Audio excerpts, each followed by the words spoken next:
Hello नमस्कार दोस्तों। तो कैसे हो आप सभी। तो आज जो अपना टॉपिक है वो राजस्थान जीके के कुछ महत्वपूर्ण वन लाइनर क्वेश्चन के बारे में अपन चर्चा करेंगे। तो अगर आपने चैनल सब्सक्राइब नहीं किया है तो सब्सक्राइब कीजिए और वीडियो को ज़्यादा से ज़्यादा शेयर और लाइक कीजिए। ठीक है दोस्तों, शुरू करते हैं। आज का पहला प्रश्न, आज़ादी से पहले राजस्थान का क्षेत्रफल कहलाता था, क्या कहलाता था? राजपूताना। जब आज़ादी से पहले राजस्थान को राजपूताना कहते थे। 1 नवंबर 1956 के बाद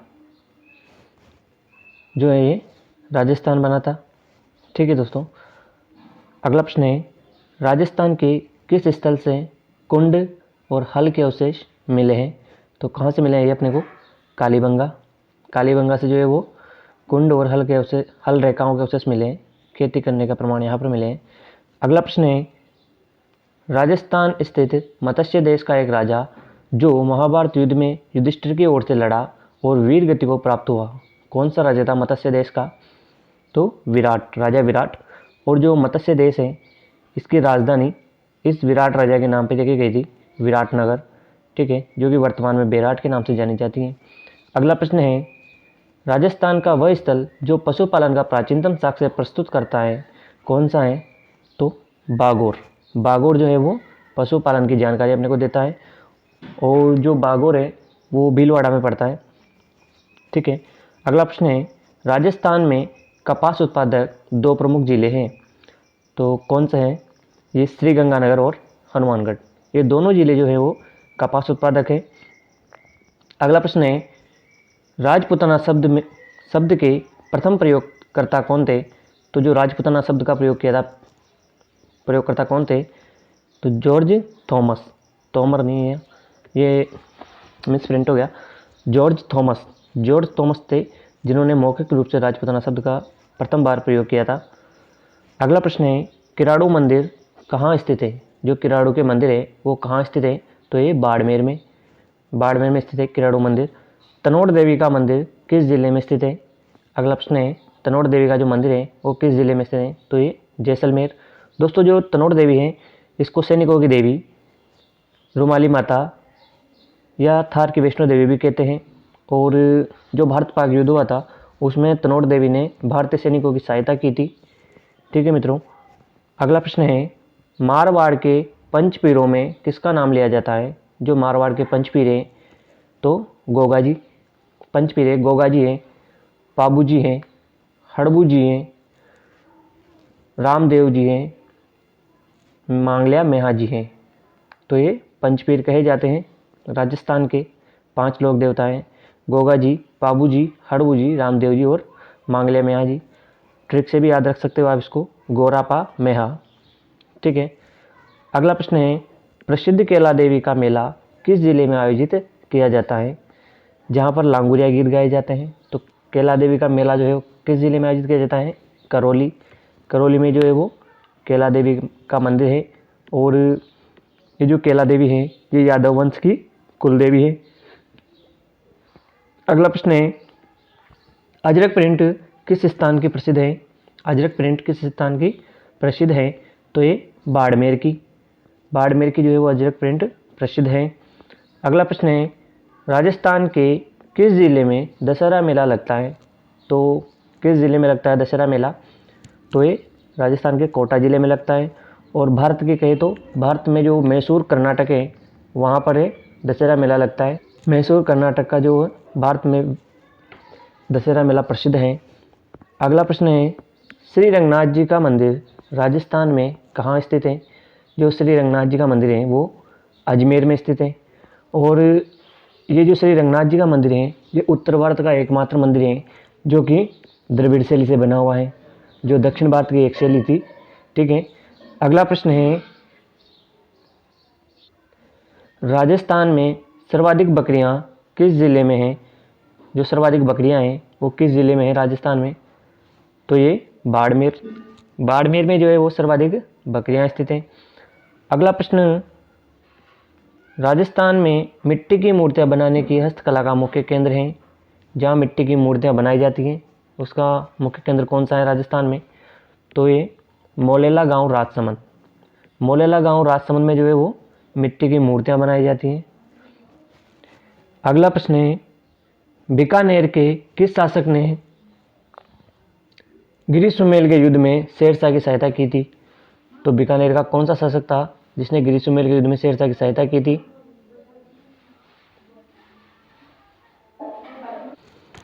तो राव कल्याणमल। राव कल्याणमल जो है वो राव जेतसिंह का पुत्र था, जेतसिंह का। और जो जेतसिंह है इसको जो मालदेव हैं उन्होंने हराया था। इस कारण राव कल्याणमल ने जो है वो शेरशाह की सहायता की थी। ये शेरशाह की शरण में चला गया था क्योंकि राव कल्याणमल के पिता जो जेतसिंह थे उनको मालदेव ने हराया था साहिबा के युद्ध में। अगला प्रश्न है, किस नदी के तल को स्थानीय भाषा में नाली कहा जाता है? तो किस नदी के तल को कहा जाता है स्थानीय भाषा में नाली? घग्गर नदी। घग्गर नदी का जो तल है इसे स्थानीय भाषा में नाली कहते हैं।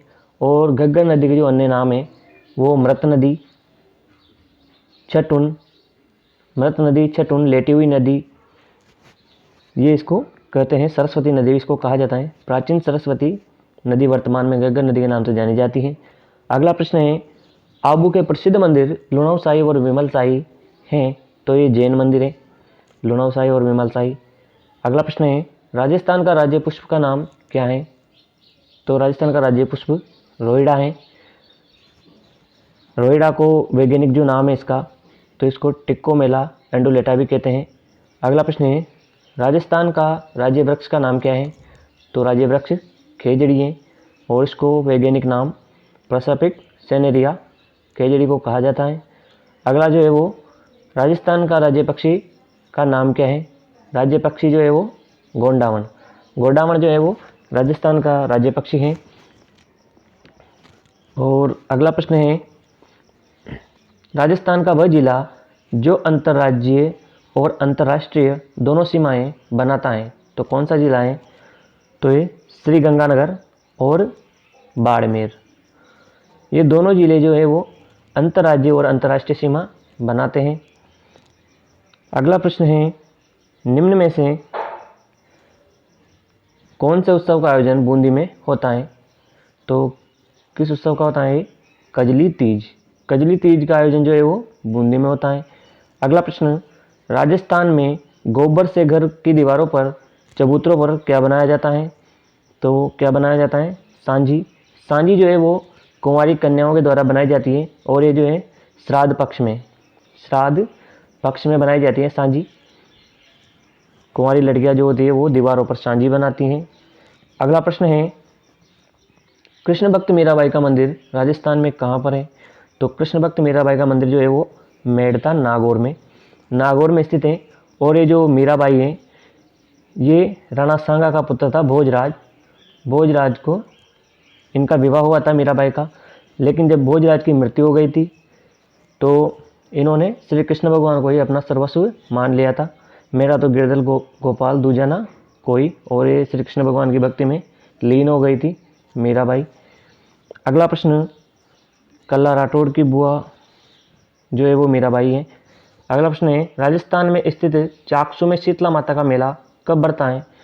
तो चैत्र कृष्ण अष्टमी को शीतला माता का मेला बढ़ता है। और जो शीतला माता है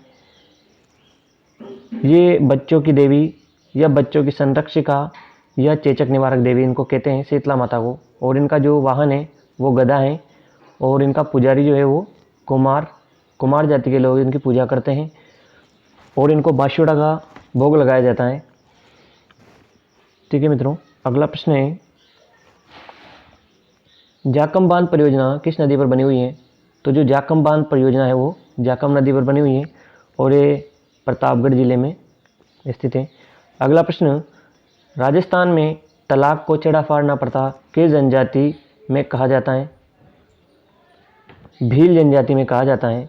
दोस्तों, जब तलाक होता है भील जनजाति में तो इस तरह की जो साड़ी का पल्लू होता है उसको फाड़ करके उसमें कुछ पैसे रख देते हैं और गिटान लगा देते हैं। इससे ही भील जनजाति में तलाक माना जाता है। तो ये छेड़ा फाड़ना प्रथा जो है वो भील जनजाति की प्रसिद्ध है। अगला प्रश्न, क्षेत्रफल की दृष्टि से राजस्थान का सबसे छोटा जिला कौन सा है? तो जो क्षेत्रफल की दृष्टि से हैं तो ये धौलपुर जो है वो सबसे छोटा जिला है, और सबसे बड़ा जिला कौन सा है, वो जैसलमेर। जैसलमेर जो है वो धौलपुर से लगभग 12 गुना बड़ा है। ठीक है, अगला प्रश्न, राजस्थान के किस जिले में सावन भादो सिंचाई परियोजना स्थित है? तो सावन भादो सिंचाई जो परियोजना है वो कोटा जिले में स्थित है। अगला प्रश्न है, राजस्थान की सबसे बड़ी जनजाति कौन सी है? तो ये भील जनजाति जो है वो सबसे बड़ी और सबसे प्राचीन जनजाति है, भील जनजाति। अगला प्रश्न है, राजस्थान राज्य का सबसे बड़ा शहर कौन सा है? तो जयपुर जो है वो सबसे बड़ा शहर है। अगला प्रश्न, राजस्थान का मिनी खजुराहो कहलाता है, क्या कहलाता है राजस्थान का मिनी खजुराहो? तो ये भंड देवरा 12 में जो शिव मंदिर है वो मिनी खजुराहो कहलाता है। अगला प्रश्न है, स्वर्ण क्रांति किससे संबंधित है?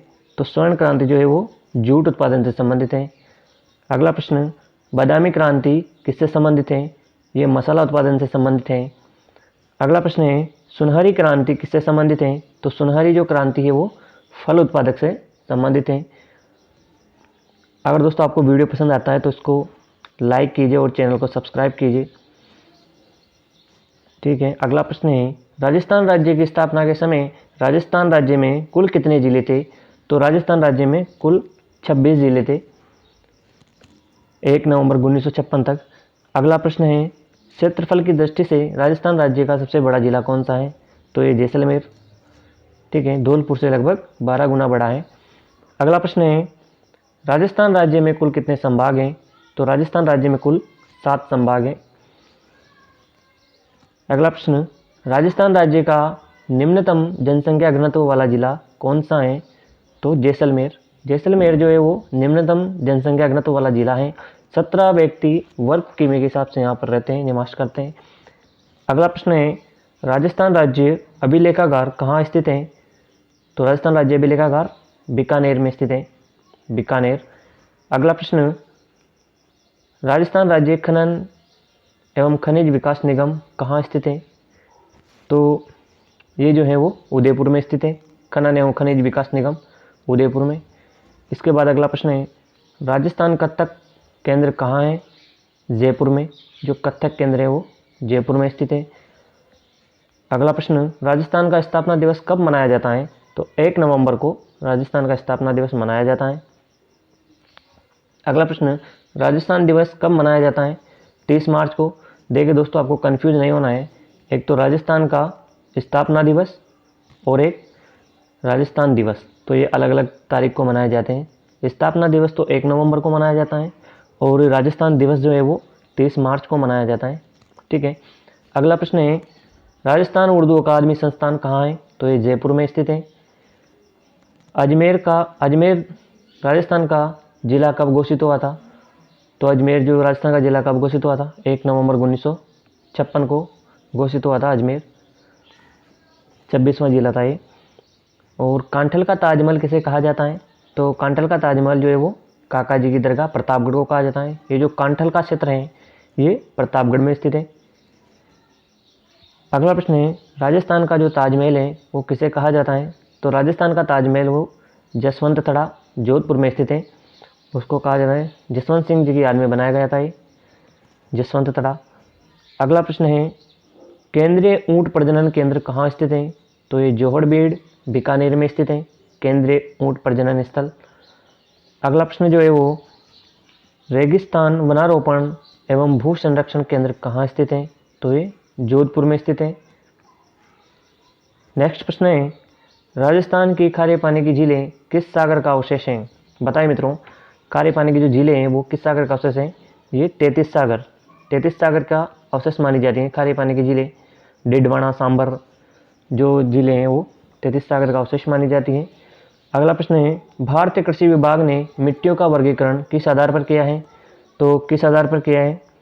तो मिट्टी की उर्वरकता के आधार पर भारतीय कृषि विभाग ने इनका वर्गीकरण किया है। अगला प्रश्न, राजस्थान में लेटराइट मिट्टियाँ कहाँ पाई जाती हैं? तो बांसवाड़ा, प्रतापगढ़ और कुशलगढ़ का जो क्षेत्र है यहाँ पर लेटराइट मिट्टी पाई जाती है। अगला प्रश्न है, राजस्थान में पाई जाने वाली मिट्टियों में सर्वाधिक उपजाऊ मिट्टी कौन सी है? तो जलोढ़ मिट्टी जो है वो सबसे उपजाऊ है और इस मिट्टी को नवीन मृदा भी कहते हैं।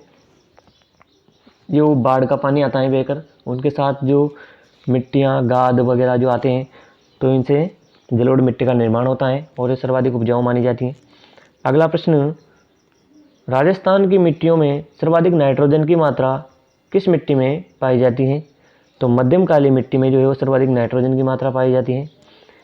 अगला प्रश्न है, राजस्थान राज्य बेले का गार कहाँ स्थित है? तो ये बीकानेर में जो है वो राजस्थान राज्य बेले का गार स्थित है। राजस्थान ललित कला अकादमी कहाँ स्थित है? तो ये जयपुर में स्थित है, राजस्थान राज्य ललित कला अकादमी। इसके बाद राजस्थान हिंदी ग्रंथ अकादमी कहाँ है? ये भी जयपुर में स्थित है। राजस्थान ब्रज भाषा अकादमी, ये भी जयपुर में स्थित है। और अजमेर संगीत महाविद्यालय कहाँ है? तो नाम से पता चल रहा है कि अजमेर संगीत महाविद्यालय अजमेर में स्थित है। रूपायन संस्थान ये कहाँ है? तो ये बोरुंदा जोधपुर में स्थित है। रूपायन संस्थान बोरुंदा जोधपुर में। इसके बाद कला संस्थान कहाँ स्थित है? तो कला संस्थान जयपुर में स्थित है। अगला प्रश्न है, संगीत भारती संस्थान कहाँ स्थित है? तो ये बीकानेर में जो है वो संगीत भारती संस्थान है। इसके बाद रविंद्र रंगमंच सोसाइटी ये जयपुर में स्थित है। अगला प्रश्न है, राजस्थान लोक सेवा आयोग का मुख्यालय कहाँ स्थित है? तो राजस्थान लोक सेवा आयोग है RPSC, ये अजमेर में स्थित है। इसके बाद अगला प्रश्न है, राजस्थान उच्च न्यायालय कहाँ स्थित है? तो ये जोधपुर में स्थित है। और राजस्थान उच्च न्यायालय की जो खंडपीठ है वो जयपुर में स्थित है। अगला प्रश्न है, राज्य के कितने जिलों की सीमाएं पाकिस्तान की सीमा से स्पर्श करती हैं? तो कितने जिलों की सीमाएं करती हैं पाकिस्तान की सीमा से स्पर्श? श्रीगंगानगर, जैसलमेर, बीकानेर और बाड़मेर, इन जिलों की सीमाएं पाकिस्तान से स्पर्श करती हैं। इसके बाद अगला प्रश्न है, राजस्थान राज्य की स्थलीय सीमा की कुल लंबाई कितनी है? तो राजस्थान राज्य की जो स्थलीय सीमा है उसकी कुल जो टोटल लंबाई है वो 5,920 किलोमीटर है। जो राजस्थान की पूरी ये जो लंबाई है ये 5,920 किलोमीटर है। अगला प्रश्न है, राजस्थान की पाकिस्तान से लगी सीमा की लंबाई कितनी है? जो राजस्थान की सीमा पाकिस्तान से टच होती है उसकी लंबाई कितनी है? तो ये 1,070 किलोमीटर है। और जो पाकिस्तान से राजस्थान की सीमा लगती है उसको रेड क्लिफ लाइन कहते हैं। अगला प्रश्न है, राजस्थान की सबसे छोटी अंतर्राज्यीय सीमा किस राज्य से लगती है? तो सबसे छोटी जो अंतर्राज्यीय सीमा है वो पंजाब से लगती है। ये राजस्थान और यहाँ पर जो है वो पंजाब है, तो सबसे छोटी सीमा जो राजस्थान की लगती है वो पंजाब से लगती है। अगला प्रश्न है, राजस्थान का झामरकोटला क्षेत्र किस खनिज का समृद्ध स्रोत है? तो ये फास्फेट पत्थर का समृद्ध खनिज स्रोत है। अगला प्रश्न है, राजस्थान के किस क्षेत्र में कच्छारी मृदा बहुतायत में पाई जाती है? तो कहाँ पाई जाती है दोस्तों कच्छारी मृदा? ये पूर्वी क्षेत्र, जो राजस्थान का पूर्व का जो क्षेत्र है ये वाला, यहाँ पर सर्वाधिक कच्छारी मृदा पाई जाती है। अगला प्रश्न है, राजस्थान के किस जिले से होकर कर्क रेखा गुजरती है? तो कहाँ से गुजरती है कर्क रेखा? ये राजस्थान। तो कर्क रेखा जो है वो इस तरह से गुजरती है, ये डूंगरपुर को स्पर्श करती हुई लेकिन बांसवाड़ा को जो है वो आधा काटती हुई गुजरती है। इसके बाद अगला प्रश्न है, राजस्थान की अंतर्राज्यीय सीमा रेखा की लंबाई कितनी है? जो अंतर्राज्यीय सीमा रेखा है उसकी लंबाई कितनी है? तो ये राजस्थान और यहाँ से यहाँ तक जो है वो पाकिस्तान की सीमा रेखा लगती है 1,070 किलोमीटर। और ये जो अंतर्राज्यीय सीमा रेखा ये वाली, इसे अंतर्राज्यीय सीमा रेखा कहते हैं। तो ये 4,850 किलोमीटर लगती है। अगला प्रश्न है, राजस्थान की पाकिस्तान के साथ लगने वाली सीमा रेखा को क्या कहा जाता है? तो इसको रेड क्लिफ लाइन कहा जाता है। जो ये राजस्थान है यहाँ से यहाँ तक पाकिस्तान की जो सीमा लगती है ये वाली, तो इसको रेड क्लिफ लाइन कहते हैं। अगला प्रश्न है, राजस्थान के लोक साहित्य में किस देवी देवता का गीत सबसे लंबा है?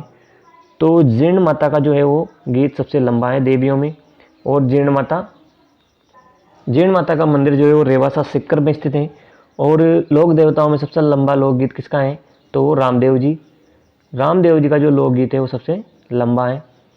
ठीक है, अगला प्रश्न, हिंदू वास्तुकला का प्राचीनतम नमूना 2.5 दिन का झोपड़ा किस नगर में स्थित है?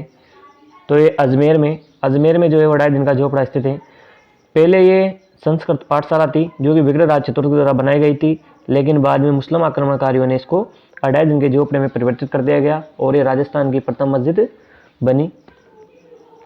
अगला प्रश्न है, राजस्थान में सर्वाधिक जनजातियाँ कहाँ पाई जाती हैं? जो सर्वाधिक जनजातियाँ हैं वो कहाँ पाई जाती हैं? तो ये बांसवाड़ा में पाई जाती हैं सर्वाधिक जनजातियाँ, बांसवाड़ा में। इसके बाद अगला प्रश्न है, वर्तमान के मीणा किसके वंशज हैं? तो वर्तमान के जो मीणा हैं वो किसके वंशज हैं? तो ये मत्स्य राज्य के शासक के वंशज माने जाते हैं। अगला प्रश्न, राज्य में खेल के सामान है तो कौन सा जिला प्रसिद्ध है जहाँ पर खेल के अत्यधिक सामान मिलते हैं? तो हनुमानगढ़ में जो है वो खेल के सामान मिलते हैं। अगला प्रश्न है, राजस्थान की पहली महिला मुख्यमंत्री कौन थी? तो श्रीमती वसुंधरा राजे जो है राजस्थान की पहली महिला मुख्यमंत्री थी। इसके बाद अगला प्रश्न है, राजस्थान के किस जिले में अरावली पर्वत का सबसे ऊंचा शिखर स्थित है? तो सिरोही जिले में जो है वो सबसे ऊंचा शिखर है। कौन सा? गुरु शिखर जो है सबसे ऊंचा शिखर है अरावली का। अगला प्रश्न है, भटनेर का दुर्ग कहाँ स्थित है? तो भटनेर का दुर्ग जो है हनुमानगढ़ में स्थित है। और दोस्तों जो भटनेर का दुर्ग है इस पर सर्वाधिक बाहरी आक्रमणकारियों ने जो है आक्रमण किया था। तो ये सर्वाधिक बाहरी आक्रमण से ये पीड़ित रहा है। भटनेर का जो दुर्ग है वो, इस पर सर्वाधिक बाहरी आक्रमणकारियों ने आक्रमण किया है। अगला प्रश्न, अमृता देवी ने किस पौधे को बचाने के लिए कुर्बानी दी थी? तो अमृता देवी ने जो है वो खेजड़ी के वृक्ष को बचाने के लिए कुर्बानी दी थी। इसके बाद अगला प्रश्न है, जयपुर का निर्माण किसके द्वारा कराया गया था? तो सवाई जय सिंह सेकंड जो थे उन्होंने जयपुर का निर्माण किया था। तो ये 17 नवंबर और 1727 को जो है वो जयपुर का निर्माण किया था। इसमें इसके जो वास्तुकार थे वो बंगाली ब्राह्मण विद्याधर भट्टाचार्य थे और जयपुर नींव का जो पत्थर रखा था वो पंडित जगन्नाथ के द्वारा रखा गया था। ठीक है, इसके बाद अगला प्रश्न है, वह प्रसिद्ध राजपूत राजा कौन था जिसने राजस्थान में सर्वाधिक दुर्गों का जीर्णोद्धार और निर्माण करवाया था? तो महाराणा कुंभा ने जो है सर्वाधिक दुर्गों का जीर्णोद्धार और निर्माण करवाया था। वीर विनोद की जो पुस्तक है उसमें कहा जाता है कि 84 दुर्गों में से 32 दुर्गों का निर्माण जो है वो मेवाड़ के महाराणा कुंभा ने करवाया था, मेवाड़ में। इसके बाद अगला प्रश्न है, राजस्थान के कौन से 4 जिले पाकिस्तान के साथ अंतर्राष्ट्रीय सीमा बनाते हैं? तो श्री गंगानगर, बीकानेर, जैसलमेर और बाड़मेर, ये जो 4 जिले हैं ये पाकिस्तान के साथ सीमा बनाते हैं। इसके बाद अगला प्रश्न है, कालीबंगा का शाब्दिक अर्थ क्या होता है? तो काले रंग की चूड़ियाँ, ये कालीबंगा का शाब्दिक अर्थ होता है। इसके बाद अगला प्रश्न, कालीबंगा सभ्यता कितने वर्ष पुरानी मानी जाती है? तो 5000 वर्ष पुरानी मानी जाती है। इसके बाद अगला प्रश्न है, गणेश्वर सभ्यता किस नदी के किनारे विकसित हुई थी? जो गणेश्वर सभ्यता है ताम्र सभ्यता की जननी, तो ये किस नदी के किनारे विकसित हुई थी? ये कांतली नदी के किनारे विकसित हुई थी गणेश्वर सभ्यता। ये सिक्कर में स्थित है, सिक्कर। इसके बाद अगला प्रश्न है, राजस्थान की ताम्रयुगीन सभ्यताओं में सबसे प्राचीन सभ्यता कौन सी है? तो कालीबंगा सभ्यता है जो सबसे प्राचीन सभ्यता मानी जाती है राजस्थान की सभ्यताओं में। अगला प्रश्न है, राजस्थान का टाटा नगर किसे कहा जाता है? राजस्थान का जो टाटा नगर है वो किसे कहा जाता है? तो टोंक को जो है वो राजस्थान का टाटा नगर कहा जाता है। अगला प्रश्न, शुभकालीन महिषासुर मर्दनी की मूर्ति जो इस देवी का प्राचीनतम अंकन है कहाँ से प्राप्त हुई है? तो नगर नैनवा टोंक से ये अपने को प्राप्त हुई है। अगला प्रश्न है, वह कौन सा स्थान है जहाँ ताम्र वस्तु तो नहीं मिली किंतु कपेश्वरणी मृद पात्र ताम्रयुगीन होने का प्रमाण है? तो ये नौह भरतपुर से अपने को कपेश्वरणी मृद पात्र प्राप्त हुए हैं जो कि ताम्रयुगीन सभ्यता होने का प्रमाण है। अगला प्रश्न, सवाई शब्द का प्रयोग सर्वप्रथम किस कछवा शासक के द्वारा किया गया? तो सवाई शब्द का जो प्रयोग है वो जय सिंह सेकंड, सवाई जय सिंह सेकंड। इनका जो वास्तविक नाम था वो विजय सिंह था। तो अगला प्रश्न है, इन्होंने ही जयपुर नगर की स्थापना की थी। अगला प्रश्न, राजस्थान का क्षेत्रफल भारत के क्षेत्रफल का कितना प्रतिशत है? तो ये 10.41% है भारत के क्षेत्रफल का, राजस्थान का जो क्षेत्रफल है वो। ठीक है मित्रों, अगर आपको क्विज पसंद आई है तो चैनल को सब्सक्राइब कीजिए और वीडियो को लाइक कीजिए। ठीक है, जय हिंद, जय भारत।